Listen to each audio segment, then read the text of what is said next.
How's it going, everyone? It is Drago. We're back with another chapter of Fairy Tail 100 Year Quest, chapter 133, God Shame.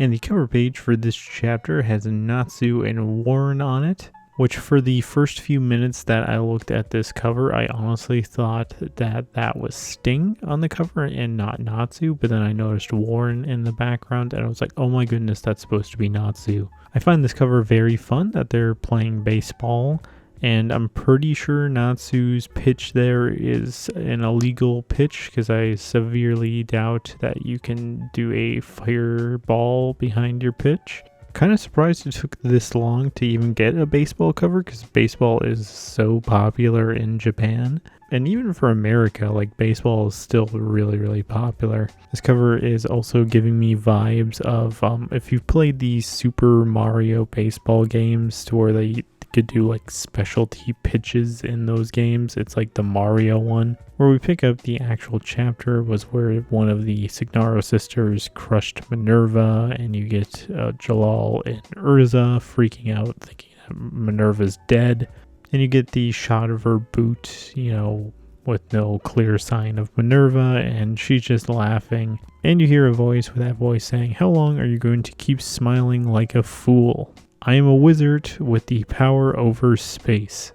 And it turns out that voice is Minerva, which Minerva just straight up went inside of her body. I feel like Minerva, out of everyone in the show, the move she was going to pull right here, like if this wasn't a like alchemist or some weird magic stuff going on here, this would be quite literally the most violent death in the series, because you get Minerva saying that, it was a mistake for you to make yourself bigger in my presence. This is going to be a bit grotesque, so forgive me. And she starts to summon one of the 18 battle gods. And she's summoning this thing like inside of her body, so theoretically it's like just straight up ripping through her.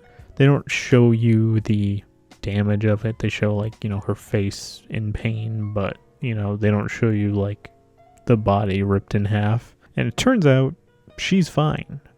Nothing happened to her. Also, side note, did she just like come out of her mouth? Because like, the way that this panel is laid out, like you get the reaction shot with her in pain and falling backwards, presumably cut in half, and then the next shot she's just like straight in front of the giant version of her, and then like it looks like she's coming out of the mouth kind of. And it turns out that giant wasn't her, and that it wasn't cute at all, and that this is her dream world and anything is possible here, which I feel like is going to be a very key word. Anything is possible here. So she chains up Urza, Jalal, and Minerva, and she turns all of them into animals, with Minerva being a fox, Jalal like a dog bunny, and Urza is a cat. Don't let Happy see her, he might have a crush. And you get a reaction shot from the Signaro sisters, and one of them's,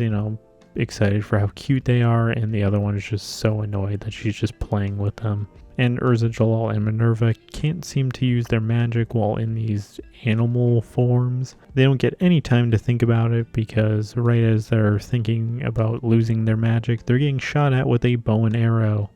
And they start running away, and we cut away from them. And we go over to Gray, Wendy, and Rogue with the Guildmaster and other members of Gold Owl, with the Guildmaster saying that they want to make Athena human, and they need magic to do that, and that's what she wants, and we can make all of our dreams come true. And Rogue's just like, why do you need our help then, if it's just magic that you need? And Froschlecter and Carla are just like, don't tell me that we came here to fight you and save everyone, and we didn't need to fight you at all.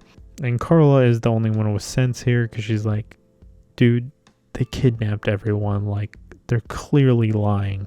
Which I pretty much figured that everyone was going to see through this, which Gray and Wendy both see through this, that this isn't going to be as peaceful as you make it out to be. Apparently, the Guildmaster is the only one that can control Athena, and he kind of slyly threatens them by saying, like, do you really want to make an enemy of her. And Rogue once again questions him by saying, if you just needed magic power to perfect her, why didn't you just get anyone you want? And his response is, I told you that I have no aptitude for magic, and, I need to gather wizards to help me, perfect Athena. And Gray points out a pretty big problem here, because, if you need magic power, you have quite potentially one of the most powerful wizards on the continent in your guild, that being God Serene. I quite love that the second his name is mentioned, he just pops into existence, and he confirms that he's a doll too. I love Gray and Wendy's responses, also Frosh's. They're like, you were a doll and someone made you? Then you get Gray just face palming, like, why do we have to be with the most annoying guy on the planet? And then you get Frosh being all cute, copying God Serene's little poses. And we get it confirmed that God Serene, in fact, is a doll and that he was made from a corpse. Even though he has quite a lot of magic power, because he's a dead wizard, he can't help them perfect Athena. Then they tried other ways to gather magic quickly, one of them being the Dogra cores from the labyrinth. They got in their way, so, that's a problem. And Gray's taking this as like, oh, they just have a grudge against us. And their guildmaster says, no, not any wizard will do for this job. And the formalities are over because he starts doing an attack and it singles out Wendy and Rogue. And he starts siphoning their magic power. And it's not just anyone he wants. He particularly wants the Dragon Slayer magic. And they're on the floor just, yelling in pain, saying that their power is being drained from them. And we cut away from them while we pick up with the battle against Athena. And Athena starts to identify everyone in this group, and she calls out Sting specifically. And he's pretty shocked that she somehow knows who he is, which is my favorite part of this chapter, that you get Yukino, Lucy, and Happy kind of commentating about things. With Yukino starting to shed a tear that, Sting is famous now. And Lucy's like, you're crying over that? And I love that, like, Happy's in the background and he just adds, like, Yukino's pretty weird sometimes. And Athena says that she thought about scouting Sting to join Rebellious as a fellow white wizard. Sting's pretty hyped about this because he's like, oh, I'm blushing a little. Then he starts bragging to Natsu, saying that maybe I'm more famous on this continent than you, Natsu. And Natsu is absolutely not having, because he's like, dude, if you make this face anymore, you're just pissing me off. And you get some more commentary with Yukino saying that Sting's face is cute, and she's like really going crazy about this. And Lucy's just like, that's what you comment on? And Athena also calls out Natsu, that she says that she knows of him. She gives even more details about Natsu because she says the Fire Dragon Slayer, child of Igneal, the most famous dragon slayer. You can tell that bothered Sting because he's like, but I'm famous too. And Natsu just straight up does not care about that and he goes to attack her. And Athena counters it by using Whiteout, which is the same spell that Ferris used to turn all the Fairy Tail members against each other, which everyone's freaking out about this. And Athena says that she wants their Dragon Slayer power. I mean, it doesn't really look like it's getting siphoned like Wendy and Rogue, but they're for sure on the ground unable to move right now. Well, honestly, was not expecting that Natsu and Sting would be out of commission for this fight, and that Lucy and Yukino have to take the lead, which I love that, like, Lucy and Yukino have such teamwork that they're like calling each other out, like, let's do this, Yukino. And that is the end of our chapter. So my thoughts. Was not expecting to get animal versions of Urza, Jalal, and Minerva, but I very much am leaning on the, you can do anything in this world. I feel like they're going to start to figure that out, that like they have to envision anything that they want to create in this world, and then they can do it to attack them, use their own power against them. I 100% knew that the Guildmaster of Gul'dal was gonna, turn on everyone. He was seeming too nice, and especially since everyone was attacking everyone. This whole situation is reminding me very much of Edelus, because you had Wendy and Natsu get drained of their Dragon Slayer power, do whatever Edelus wanted to do. So this isn't the first time that this has happened, and it's been a while since someone tried to drain one of the Dragon Slayers for power. They're going really ballsy with it because, Edelus only had 2 people get drained. Now we have 4 people getting drained right now. I wonder why they're after Jalal, Urza, and Minerva, because if they're going particularly after Dragon Slayer magic, no one in that group is a Dragon Slayer. So, what magic do they particularly want out of those 3? The only thing I could potentially see is if it has to do with, if you're related to anything dragon.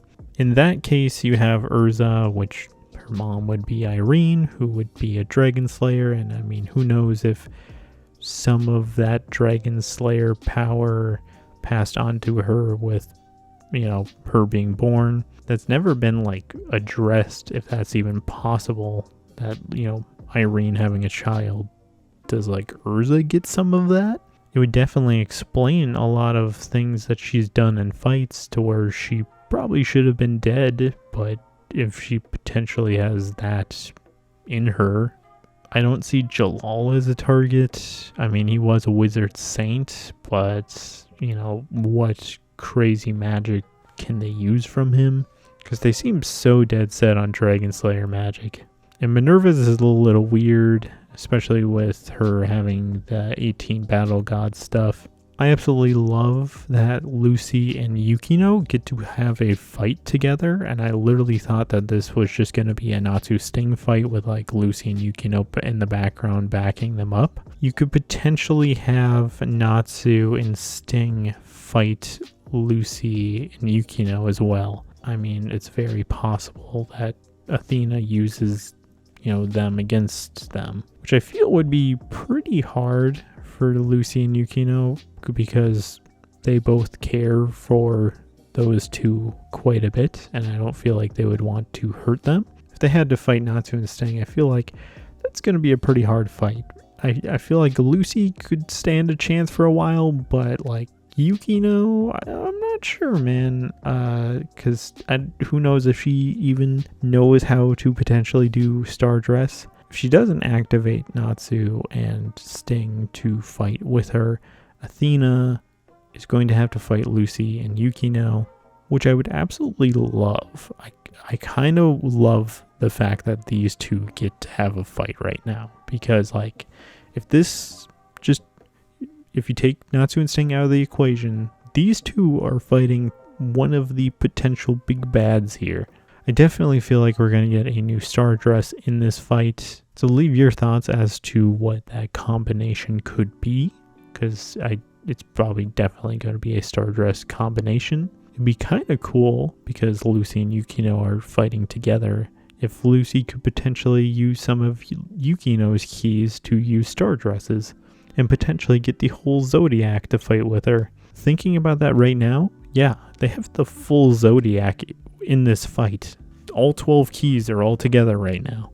Potentially with them teaming up, this could be a pretty wild fight. So leave your guys' thoughts on this chapter in the comments below. Also leave your ideas as to a Star Dress combination that could potentially happen in this fight. Otherwise, thank you for watching, and this is Drago, signing out.